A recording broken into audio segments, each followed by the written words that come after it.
ఏంది వాస్ ఇది? ఇదే నెత్తి నొప్పి అవుతుంది రేవంత్కు చెప్తున్నా నేనేదే. నెత్తి నొప్పి అయి కూర్చుంటుంది. మొన్న ఉట్టిగా మాట్లాడినాం, తెలంగాణ మొత్తం రగిలిస్తాం చూడు. మరి దొంగ కేసులు పెట్టొద్దు, నిజమైన కేసులు పెడితే తీసుకుపోమని చెప్పి ఏం లేదు. అలా మాట్లాడిన మాట ఒకటి, పెడుతున్న కేసు ఒకటి, నీకు ఎఫ్ఐఆర్ కూడా పంపించిన చూడు. మాట్లాడమని చెప్పు, లేకపోతే మాత్రం గడబడవుతుంది. ఉన్నది ఉన్నట్టు చెప్తున్నా నేను. నువ్వు మాట్లాడి ఇప్పుడు నువ్వు వస్తావా ఇడికి రాండి, మీరు ఎవరికి చెప్పుకుంటారో చెప్పుకోర్రి. ఇది గలత్. ఇది రేవంత్ చేస్తున్న చాలా. నేను మొన్నటిదాకా బూట్లు సాక్షుల వాసన అన్నాడు కదా, ఇప్పుడు ఆడు సిట్టుకుపోతే కూడా తిరుగుతున్నట్టు అనిపిస్తుంది నాకైతే. ఏంది ఇది? ఈ లంగా కేసులు దొంగ కేసులు ఇంకెన్ని రోజులు పెడతారు? తెలంగాణ వచ్చిన తర్వాత కూడా భరించాలి ఇక్కడోళ్ళు. ఏం మజాక్ బాయ్ ఇది? మళ్ళీ రుబాబ్ ఆయనే ఆడ నిలబడతా ఈ ఇంట్లోకి వచ్చి రుబాబ్ చేస్తున్నారు పోలీసు వాళ్ళు. మమ్మల్ని కూడా వేసుకోపోతారా? తీసుకోపోరి, మేము కూడా వస్తాంపా.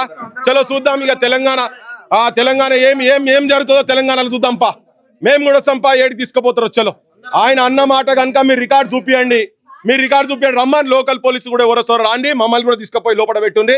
ఒకవేళ తన మాట్లాడిన మాట తప్పు మాట అయితే మేము ఏడికెళ్ళి వెళ్ళిపోతాం.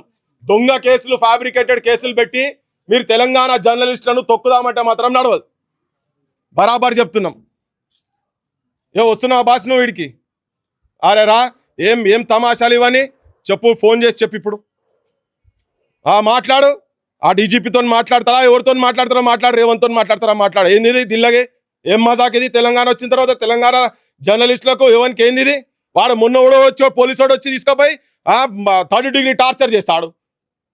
అంతా మగోళ్ళ మొత్తం ఇక ఇదే పోలీసు రాజ్యమా? ఇక మొన్న పని చేస్తారు. తెలంగాణ మొత్తం చెప్పినాం కదా, ఇప్పుడు మొత్తం ఇక్కడికి మొత్తం తెలంగాణ అంతా ఇప్పుడు కూడా తెలుస్తుంది. ఇక ఈయన సంగతి ఏంది, ఈయన కథ ఏంది, ఈయన చేస్తున్నది ఏంది అని. ఎవరికి ముఖ్యమంత్రి, ఎవడేస్తే ముఖ్యమంత్రి అండి? ఈయనే చంద్రబాబు అపాయింటెడ్ మనిషి ఆయనే.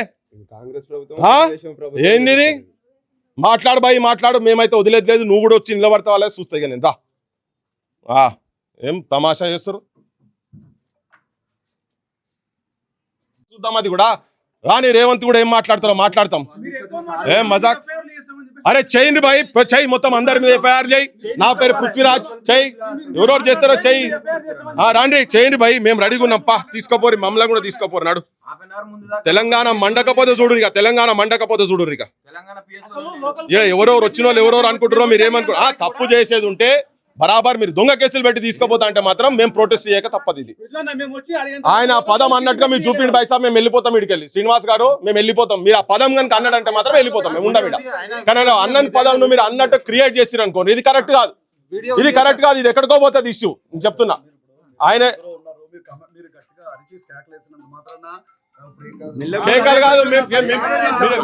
చెప్పండి. మీరు మాట్లాడే పద్ధతి ఒక్కరు మాట్లాడండి. నేను ఆన్సర్ చేయగలుగుతా తనకు.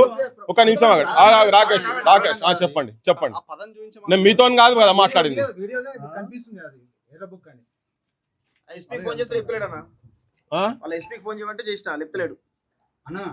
పోలీసులు తీసుకొచ్చిన జీప్ కూడా ఓపెన్ జీప్ అన్న. ఎన్కౌంటర్ చేస్తారన్న, 100% ఎన్కౌంటర్ చేస్తారన్న. నో డౌట్ ఇలా ఎన్కౌంటర్ చేయబోతున్నారు వెంకటరెడ్డిని. లాస్ట్ టైం ఏమో 3rd డిగ్రీ ఇచ్చారు, ఇప్పుడు ఎన్కౌంటర్ చేయబోతున్నారు. అది విజయనగరం అడవి ఏరియా అది. ఖచ్చితంగా ఎన్కౌంటర్ ఎలా తీసుకోబోతున్నారు?